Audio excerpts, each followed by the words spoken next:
ആഴ്ചയിലെയും ആനുകാലിക രാഷ്ട്രീയ സംഭവങ്ങളെ അപഗ്രഥനം ചെയ്യുന്ന ആഴ്ചവട്ടത്തിന്റെ പുതിയൊരു എപ്പിസോഡിലേക്ക് സ്വാഗതം.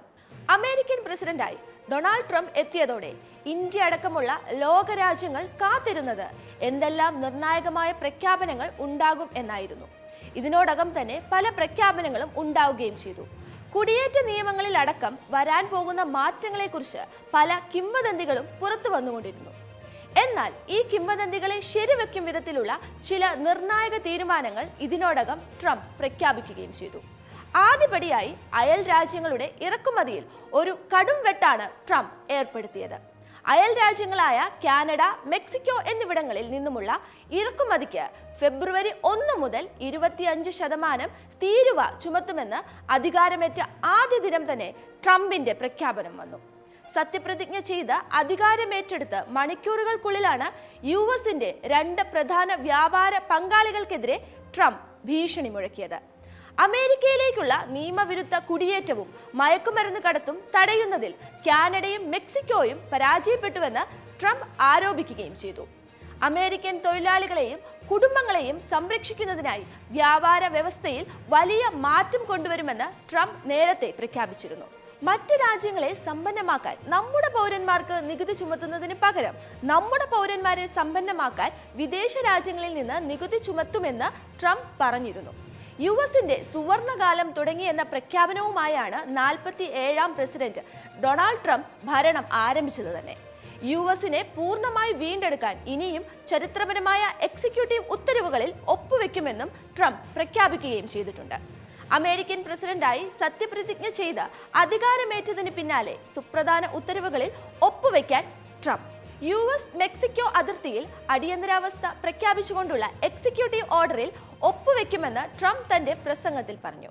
പ്രസിഡന്റായി അധികാരമേറ്റതിന് പിന്നാലെ നടപ്പാക്കാൻ പോകുന്ന ഉത്തരവുകളെ സംബന്ധിച്ചും ട്രംപ് പരാമർശിച്ചു. പിന്നീടെത്തിയ പ്രഖ്യാപനമാണ് ഇന്ത്യ അടക്കമുള്ള രാജ്യങ്ങൾക്ക് ഭീഷണിയായി നിൽക്കുന്നത്. അനധികൃത കുടിയേറ്റങ്ങളെ തടയുമെന്നും രാജ്യത്ത് അനധികൃതമായി വന്നവരെ തിരിച്ചയക്കുമെന്നും ട്രംപ് കൂട്ടിച്ചേർത്തു.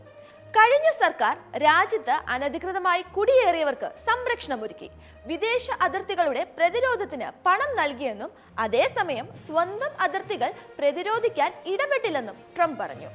പ്രഖ്യാപനത്തിന്റെ കൂടുതൽ വിശദാംശങ്ങൾ പുറത്തു വന്നാൽ മാത്രമേ ഇന്ത്യ അടക്കമുള്ള രാജ്യങ്ങൾക്ക് എത്തരത്തിലുള്ള പ്രഹരമാണ് ഏൽക്കാൻ പോകുന്നത് എന്നതിനെക്കുറിച്ച് കൂടുതൽ വ്യക്തതയുണ്ടാകും. എന്നാൽ അനധികൃത കുടിയേറ്റക്കാരെ സ്വീകരിക്കാൻ ഇന്ത്യ തയ്യാറാണെന്ന് ഇന്ത്യൻ വിദേശകാര്യമന്ത്രി എസ് ജയശങ്കർ വ്യക്തമാക്കിയിട്ടുണ്ട്.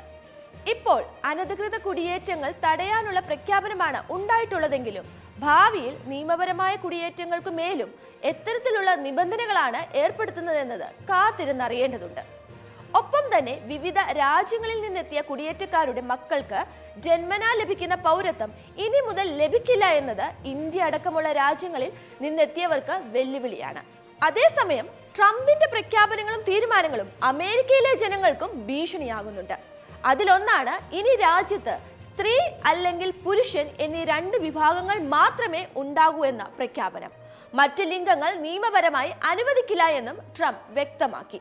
സർക്കാർ രേഖകളിൽ ലിംഗം രേഖപ്പെടുത്തുന്ന കോളങ്ങളിൽ ഇനി സ്ത്രീ, പുരുഷൻ എന്നിങ്ങനെ മാത്രമേ ഉണ്ടാവൂ. 2 വിഭാഗങ്ങളെ മാത്രമേ അമേരിക്കൻ ഫെഡറൽ ഗവൺമെന്റ് അംഗീകരിക്കൂ എന്ന് പ്രഖ്യാപിക്കുന്ന ഉത്തരവിൽ ട്രംപ് ഒപ്പുവെക്കുകയും ചെയ്തു. ട്രാൻസ്ജെൻഡർ വ്യക്തികളെ അംഗീകരിക്കില്ല എന്നുകൂടി വ്യക്തമാക്കുന്ന ഉത്തരവ് ഇതിനോടകം ചർച്ചയായി കഴിഞ്ഞിട്ടുണ്ട്. യുഎസ് പ്രസിഡന്റായി ചുമതലയേറ്റ ആദ്യ ടൈമിൽ ഡൊണാൾഡ് ട്രംപ് സൈന്യത്തിൽ ട്രാൻസ്ജെൻഡർ സൈനികർക്ക് നിരോധനം പ്രഖ്യാപിക്കുകയും ട്രാൻസ്ജെൻഡർ ഉദ്യോഗസ്ഥരുടെ റിക്രൂട്ട്മെന്റ് നിർത്തിവെക്കുകയും ചെയ്തിരുന്നു. 2021 അധികാരമേറ്റ ശേഷം ജോ ബൈഡൻ ഈ നിയമം മാറ്റുകയായിരുന്നു. അതേസമയം ചൈനയ്ക്ക് ആശ്വാസകരമായ പ്രഖ്യാപനമാണ് ട്രംപിന്റെ ഭാഗത്തു നിന്നും ഉണ്ടായത്. അധികാരമേറ്റതിന് പിന്നാലെ ട്രംപ് ഒപ്പുവെച്ച ആദ്യ എക്സിക്യൂട്ടീവ് ഉത്തരവുകളിലൊന്ന് രാജ്യത്ത് ടിക്ടോക്ക് നിരോധിക്കാനുള്ള തീരുമാനം 75 ദിവസത്തേക്ക് നീട്ടുന്നു എന്നുള്ളതാണ്. ടിക്ടോക്കിനും മാതൃ കമ്പനിയായ ബൈഡാൻസിനും തൽക്കാലത്തേക്ക് ആശ്വാസമാകുന്ന തീരുമാനമാണ് ഇത്. സുരക്ഷാ കാരണങ്ങൾ ചൂണ്ടിക്കാട്ടിയാണ് ടിക്ടോക്കിന് നിരോധനം ഏർപ്പെടുത്താൻ നേരത്തെ യുഎസ് തീരുമാനിച്ചത്. ടിക്ടോക്കിനോട് തനിക്ക് സവിശേഷമായൊരു ഇഷ്ടമുണ്ട് എന്ന് വൈറ്റ് ഹൗസിൽ വെച്ച് ഡൊണാൾഡ് ട്രംപ് പറഞ്ഞിരുന്നു. 1.5 കോടിയോളം ഫോളോവേഴ്സാണ് കഴിഞ്ഞ വർഷം മാത്രം ടിക്ടോക്കിൽ ചേർന്ന ട്രംപിനുള്ളത്.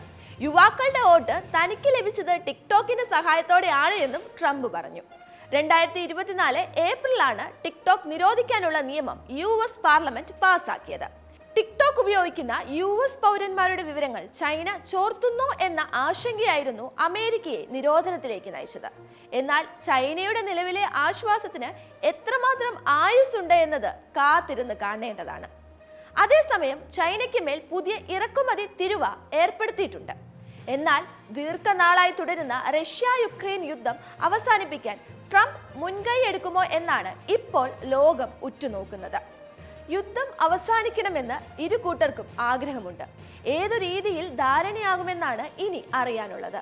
ഡൊണാൾഡ് ട്രംപ് US പ്രസിഡന്റായി അധികാരമേറ്റാൽ ഇക്കാര്യത്തിൽ എന്തെങ്കിലും ഒരു തീരുമാനമാകുമെന്ന പ്രതീക്ഷ ആദ്യമേ തന്നെ പല ലോകരാജ്യങ്ങളും വെച്ചു പുലർത്തിയിരുന്നു. കാരണം റഷ്യൻ പ്രസിഡന്റ് വ്ളാഡിമിർ പുടിനുമായി അടുപ്പം പുലർത്തുന്ന ആളാണ് ട്രംപ്. കാലാവസ്ഥാ കരാറുകളിൽ നിന്നും ലോകാരോഗ്യ സംഘടനകളിൽ നിന്നുമെല്ലാം പിന്മാറിയതും ലോകരാജ്യങ്ങൾക്ക് വൻ വെല്ലുവിളി തന്നെയാണ്. അതേസമയം ട്രംപിന്റെ ഈ കടുംവെട്ടുകൾക്കെതിരെ ഇതിനോടകം തന്നെ 23ലധികം പരാതികളാണ് കോടതിയിൽ എത്തിയിരിക്കുന്നത്. വലിയ നിയമ പോരാട്ടങ്ങൾക്കാകും ഇനി കോടതികൾ വേദിയാവുക. എന്തായാലും വൈവിധ്യം, തുല്യത, ഉൾക്കൊള്ളിക്കൽ എന്നിവയിൽ അധിഷ്ഠിതമായ കൂടുതൽ നടപടികൾ ഇനിയും ഉണ്ടാകുമെന്ന് ട്രംപുമായി അടുത്ത വൃത്തങ്ങൾ വാർത്താ ഏജൻസിയായ റോയിറ്റേഴ്സിനോട് പ്രതികരിച്ചിട്ടുണ്ട്.